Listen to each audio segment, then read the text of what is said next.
They say silence can break a person, but sometimes silence can also reveal who truly stands tall. In a small-town diner, one Marine veteran faced cruelty not with words, but with quiet strength.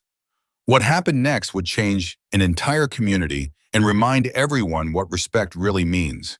This is not just a story about a soldier, it's a story about dignity, sacrifice, and the unseen battles fought every day at home.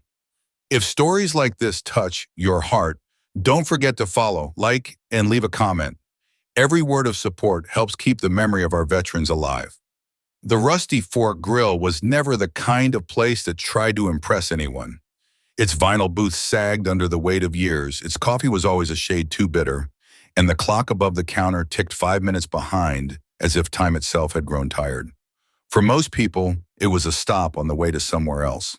For Grace Torres, it was an anchor. She sat each afternoon in the far left corner, where she could see both the entrance and the street outside, her wheelchair tucked neatly against the booth.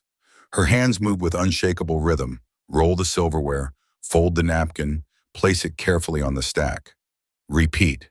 The repetition was her breathing, the calm she had learned after years of noise, sand, and fire. Grace wore her Marine Corps pin, though not on display. It stayed clipped to the inside of her faded flannel collar, a private reminder of who she was before Fallujah took her left leg and more than a little of her trust in the world.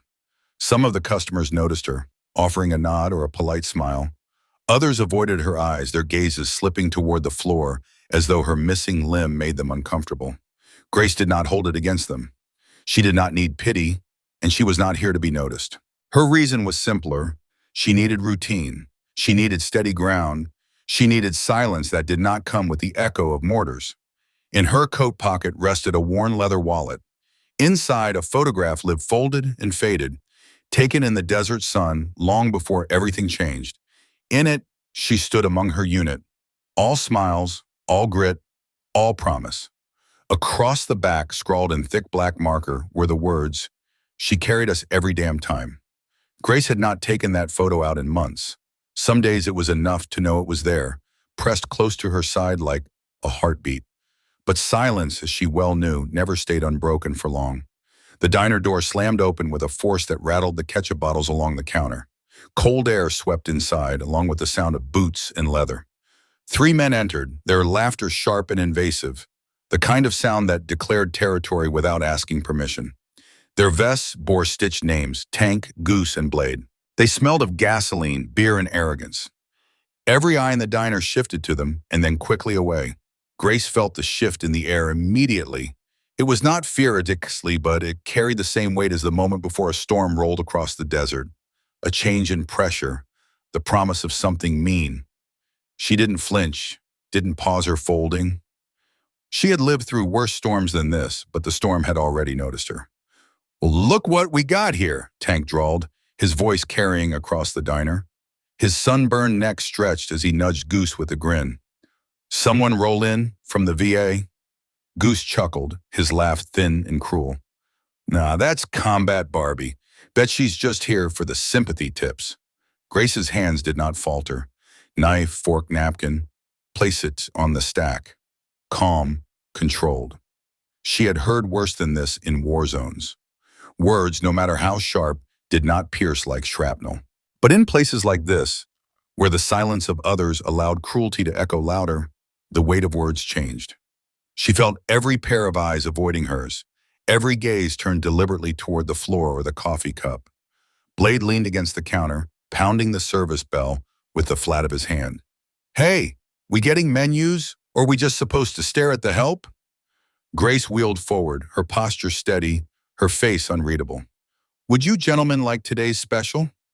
Her voice was calm, clipped, professional. "Sure thing, soldier girl. Roll it over." Tank smirked, raising his voice deliberately too loud for the small room. "Funny they let people like you serve food," Goose added, his grin widening. "Ain't that against some health code?" A couple in the corner shifted in their booth but did not speak. Behind the register, the waitress froze in place before pretending to polish a spotless sugar dispenser. The air thickened, silence pressing against the edge of the men's laughter.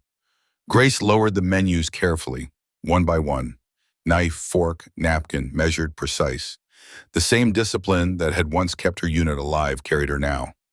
Tank muttered just loud enough for everyone to hear. "Don't they have kitchens for you back at the VA?" Grace turned her chair and rolled away, refusing the bait. But the storm was not finished. Blade stretched his legs across the floor, his boots scraping, his grin daring someone to object. "Maybe she's here for combat training," he said. "Lesson 1, how to ignore your betters." Her hands tightened on the wheels of her chair, but her pace remained even as she moved toward the coffee station. She poured slowly, steady despite the tremor of heat spreading through her chest. Her wheelchair bumped against the counter, the sound small but grounding. Tank raised his voice again. "You know what I never understood? Why they started letting women into combat. Just slows everyone down." Goose laughed, sharp and mean.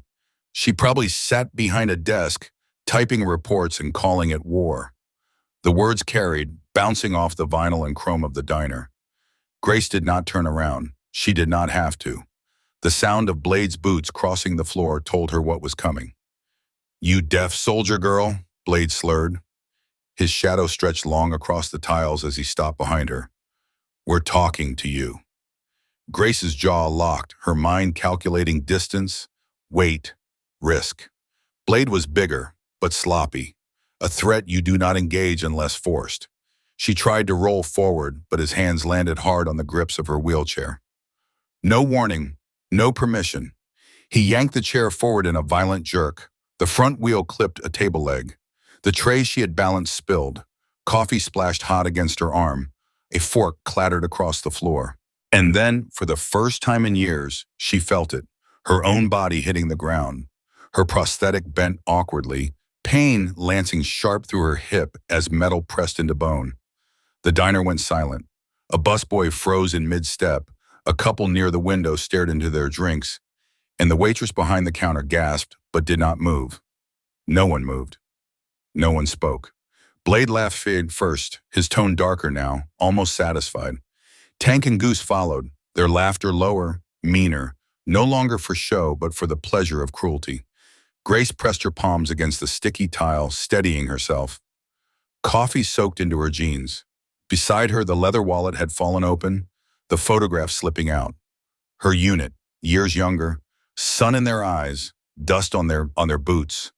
The words on the back visible for all to see. She carried us every damn time. She did not cry, she did not beg. She pushed herself upright with the same determination that had once carried her brothers through fire. Her hands moved with precision, her breath controlled. She pulled her chair upright and climbed back into it, face unreadable, shoulders squared. But her Marine Corps pin was stained now, her shirt soaked, her silence heavier than before. Across the room, a boy sat wide-eyed, frozen in his seat. He hadn't blinked in a long time. "Dad," he whispered, his voice carrying faintly. "Is that lady a soldier?" His father, a man with a weathered ball cap and a jacket lined with old campaign patches, did not answer right away. He looked at Grace, at her steady hands, her clenched jaw, the photograph lying on the floor. Finally he spoke, voice low but firm. "Yeah, Tommy," he said. "She's a real one." And with that, the quiet storm had only just begun. Grace adjusted the sleeves of her flannel shirt, brushing at the stains as though they were dust and not fresh coffee. Her hands moved automatically, trained to focus on tasks when emotions threatened to intrude. She straightened her chair, set her posture, and braced herself against the weight pressing in from every corner of the diner. The laughter of the bikers had begun again, softer now, but no less cruel. It wasn't the sharp kind meant to draw attention. This time it was darker, a private celebration of humiliation. She sat tall in her wheelchair, chin lifted, eyes level. She would not give them more than they had already taken. Around her, the room stayed frozen in its own guilt. The waitress behind the counter polished her already spotless sugar dispenser, pretending she hadn't seen a thing. The young busboy ducked into the kitchen and didn't return. A couple near the window pressed themselves into silence, stirring coffee as though it demanded their complete concentration. Grace did not expect help. Combat had taught her that bystanders rarely stepped into the line of fire. But she had not expected the silence to feel this heavy, this absolute. Near the front window, the boy who had spoken earlier hadn't moved. His hands gripped the edge of the table, knuckles white, eyes wide. "Dad," he whispered again, barely louder than the hum of the overhead lights. "She really is a soldier, isn't she?" His father finally turned his full gaze toward Grace. He was middle-aged, lined with the weather of years and experiences that marked him as more than just another patron. His jacket bore faded patches, Desert Storm, 2nd Marine Division. His cap sat low on his brow, but his eyes were sharp. He studied Grace, the coffee stains on her shirt, the Marine Corps pin gleaming faintly even through the dampness, the faded photograph lying on the tile, its message visible to anyone who cared to read it. The man exhaled slowly, the weight of memory flickering in his expression. "Yeah, Tommy," he said at last, his voice firm and steady. "She's the real deal." Grace heard the words but didn't look up. She didn't want gratitude, and she certainly didn't need validation from strangers. Still, something in the man's tone sank deep. Recognition, respect, something she had not seen in a long time. The boy leaned closer to his father, voice hushed. Why didn't anyone help her? The question, innocent and sharp, hung in the air like a blade. His father didn't answer. Instead, he slid out of the booth with quiet purpose. He placed a steady hand on his son's shoulder before stepping toward the door. Grace tracked him with her eyes as he moved past her. He did not pause, did not speak, did not meet her gaze, but once outside, standing on the gravel lot beside his pickup, he pulled a phone from his jacket. His voice carried faintly through the glass as he spoke, low and deliberate. "Yeah," he said. "This is Sergeant Daniels. I need to report something." "No, not official, civilian ground, but it concerns one of ours." He paused, glancing back through the diner window, his gaze landing firmly on Grace. "You're going to want to send a team. Trust me." Inside, the bikers grew louder again. Tank slapped the table, demanding another refill. Goose toyed with a butter knife, tapping it against the counter like a metronome of contempt. Blade leaned back, boots propped arrogantly on the edge of the table. Their laughter rose whenever someone dared to glance their way, intimidation radiating like heat from a fire too close. Grace remained in her corner, silent and still. She no longer moved to serve, no longer attempted to maintain the fragile peace of routine. Instead, she sat upright, her hands folded neatly in her lap. Her expression was calm, but every muscle in her body felt braced, like she was back in a Humvee waiting for an IED to detonate. The photograph had been retrieved, slipped back into her wallet, but the words it carried echoed louder than the men's laughter. "She carried us every damn time." The boy Tommy couldn't stop staring. His young mind worked in quiet urgency, trying to reconcile the hero his father had named with the woman sitting silently in a stained shirt, holding herself against the weight of mockery. His chest ached with the unfairness of it, though he didn't yet have the words. Grace's thoughts, meanwhile, drifted unwillingly to Fallujah.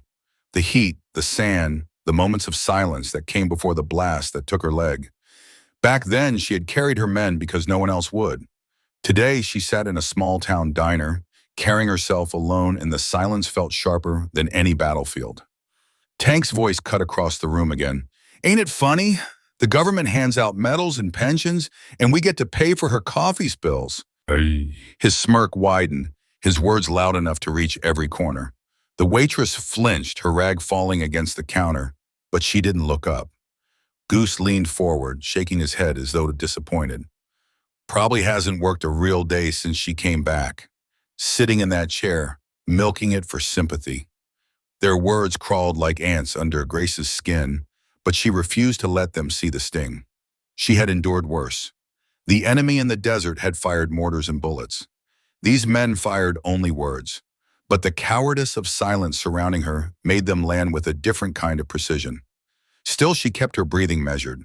She had learned long ago that sometimes the only defense was stillness.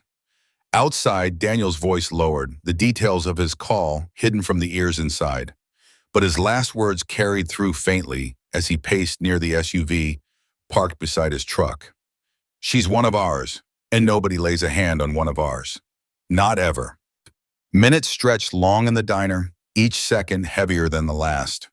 Grace's coffee-stained sleeve clung cold against her arm, her Marine Corps pin gleaming stubbornly against the damp fabric.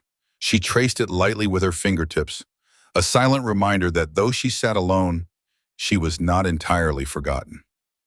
The bikers relaxed into their seats, confident again, mistaking silence for victory.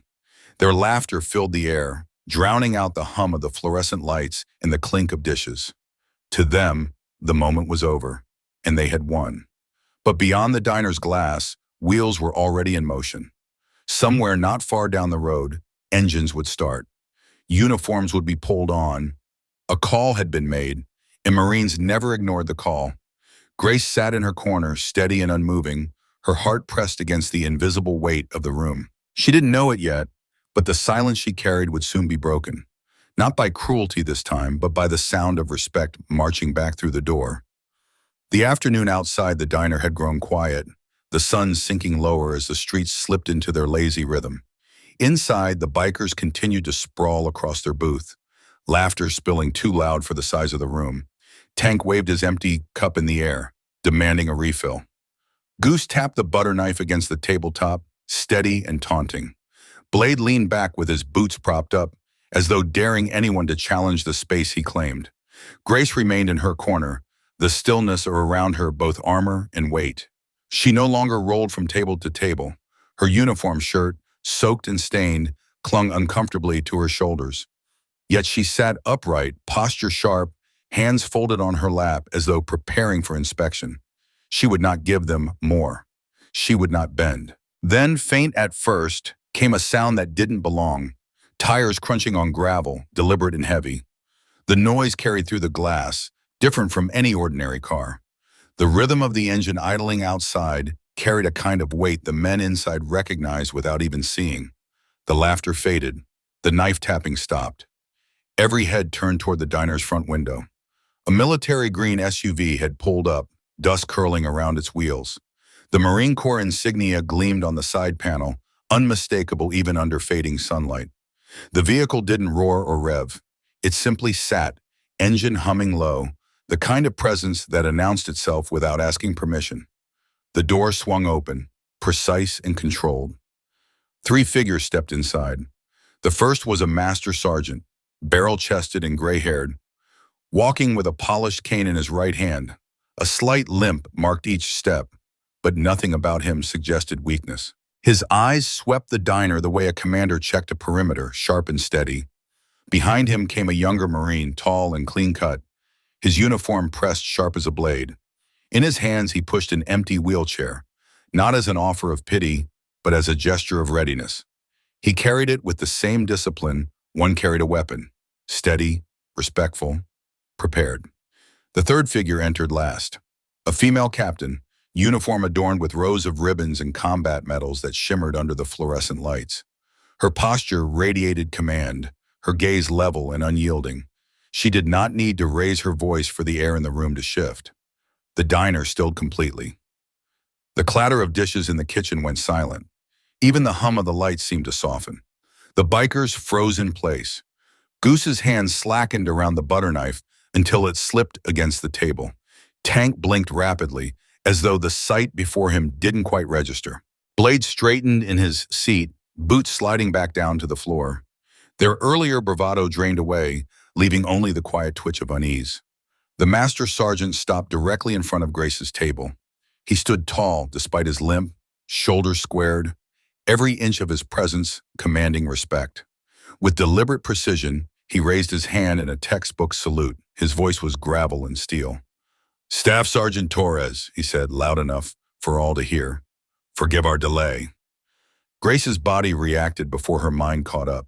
Her spine straightened even further, her hand lifting to return the salute, sharp and steady. For the first time that day, her eyes sparked, not with anger or pain, but with recognition, with belonging. The silence in the diner thickened. No one moved. No one dared speak. The female captain stepped forward, her gaze sweeping the room before settling on Grace. Her tone was calm, but each word landed with the authority of command. "We received a call," she said. "One of ours reported that a decorated Marine was publicly harassed on civilian ground.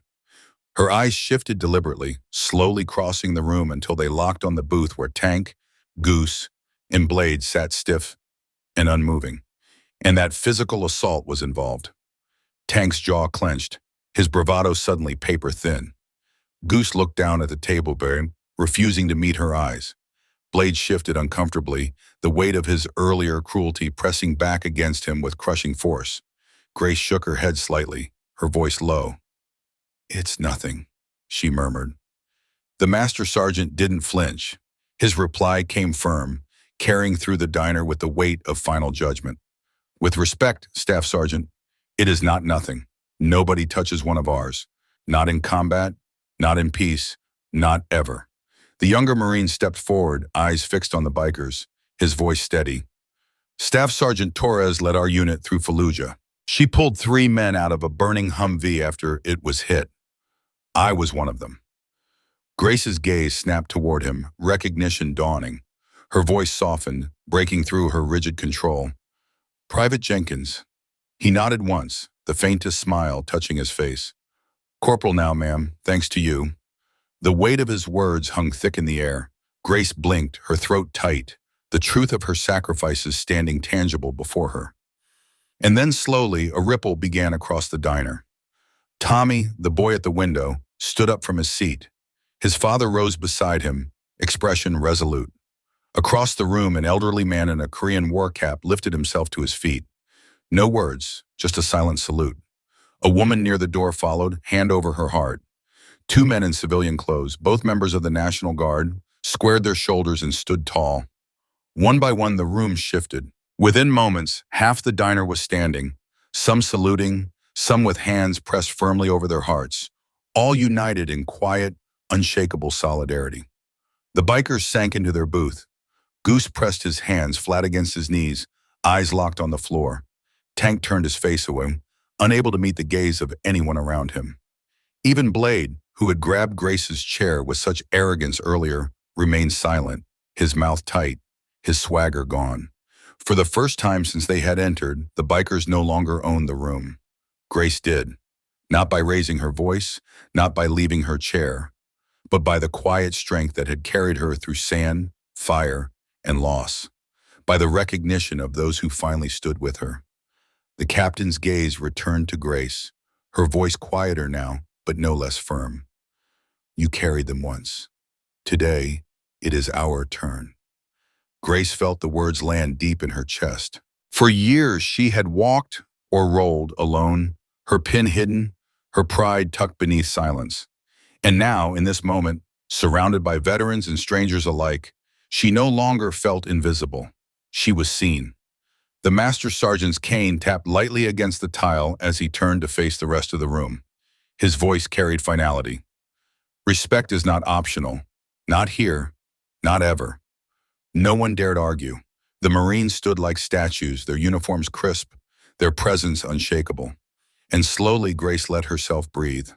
For the first time in years, the air didn't feel heavy. It felt right. She was no longer carrying the weight alone. A week later, the rusty fork grill no longer looked the same. The old, rusted metal sign that had hung crooked for years had been taken down. In its place was a freshly painted wooden board, deep navy blue, with white letters carved carefully across its face. Homefront Cafe, where respect is always on the menu. The change was more than cosmetic. Inside, the diner no longer carried the weight of silence or shame. The back wall now displayed a framed collection of photographs. Local veterans through the decades. Some were young men in crisp dress blues. Some were women in desert fatigues. Some were gray-haired elders with eyes that had seen too much. Each photo bore the name, unit, and years of service, a mosaic of sacrifice stitched into the fabric of the town. Beneath the display, a simple plaque carried words that caught the attention of every customer who entered. All gave some gave more. Grace Torres still came each afternoon. She still rolled silverware with the same quiet precision, her hands moving with the discipline she had carried since her earliest days in the Corps. But something had shifted. Her Marine Corps pin no longer hid beneath her collar. It gleamed openly, proud and unapologetic. Taped to the back of her wheelchair was a small American flag patch, frayed at the edges but vibrant in meaning. Customers now paused by her booth to greet her. Some offered a quiet thank you, others simply nodded, their eyes lingering with respect. A few, like the young waitress Melissa, asked careful questions about military life. Melissa had learned the difference between a staff sergeant's stripes and a captain's bars. She had learned which questions not to ask too, lessons Grace offered gently, never condescending. Even Dave, the manager who had once stood frozen behind the counter while the bikers mocked her, had changed. He wore a pressed shirt now, with a tie clipped neatly at the collar. A small flag pin rested proudly above his chest pocket. He had hired 2 veterans in the past week, one working the kitchen, another helping on weekends. The diner had become more than a business. It had become a gathering place, a symbol. Every Thursday at exactly 1800 hours, the same military green SUV rolled into the lot. Sergeant Wilson, Captain Rodriguez, and Corporal Jenkins entered without fanfare. They didn't come for speeches or ceremony. They came for coffee, for silence, for memory. They sat at Grace's table, their presence as natural as family. What had started as a single act of cruelty had grown into a tradition of loyalty. One evening, as the sun dipped low behind the Montana hills, the door opened again. A young man stepped inside, his uniform stiff and new, his cap clutched nervously in his hands. He looked barely out of high school, his face caught between youth and responsibility. His eyes darted around the diner, unsure if he belonged in the presence of so many seasoned veterans. Grace noticed him immediately. She wheeled herself forward without hesitation, her flag patch catching the glow of the setting sun through the window. Her voice was soft but steady. "First deployment?" The young man nodded, swallowing hard. "Shipping out tomorrow morning, ma'am." She gestured to the empty chair at her table. "Sit down, coffee's decent, company's better." He hesitated. I wouldn't want to intrude." Grace smiled faintly, a smile that reached further than her lips. "You're not intruding, soldier. You're continuing a tradition." The young man eased into the chair, his shoulders slowly relaxing. Around him, the veterans raised their mugs in silent recognition. No speeches, no applause, just a quiet toast, the kind that spoke louder than words. "You are one of us. You'll never stand alone." Grace's chest warmed with a feeling she hadn't carried in years. Belonging. The town itself began to shift. Local business owners quietly offered discounts to veterans. A small memorial was approved for the town square, a slab of black stone etched with silver words, "To those who served with dignity, and to those who stood with them." Old soldiers who had long hidden their service began wearing their medals again. A Vietnam veteran, once silent in his grief, returned to the diner with ribbons pinned to his jacket for the first time in 40 years. A young female recruit stopped in every Sunday asking Grace about basic training and the meaning of rank. Grace listened patiently, answering what she could, guiding what she must. The bikers who had started it all never returned. Rumors circulated that Tank, whose real name was Jack, had lost his job after a video surfaced online of that day in the diner.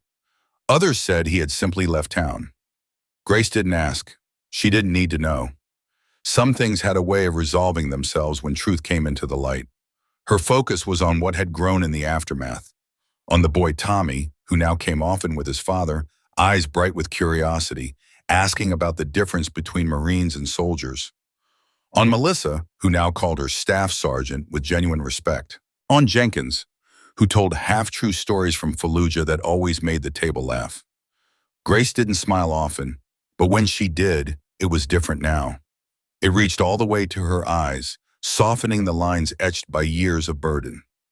One night after the veterans had left and the cafe was quiet again, Grace lingered near her corner booth. She touched the plaque above her for the seat, reserved for those who served. Her fingertips lingered on the carved words, as if grounding herself in their truth.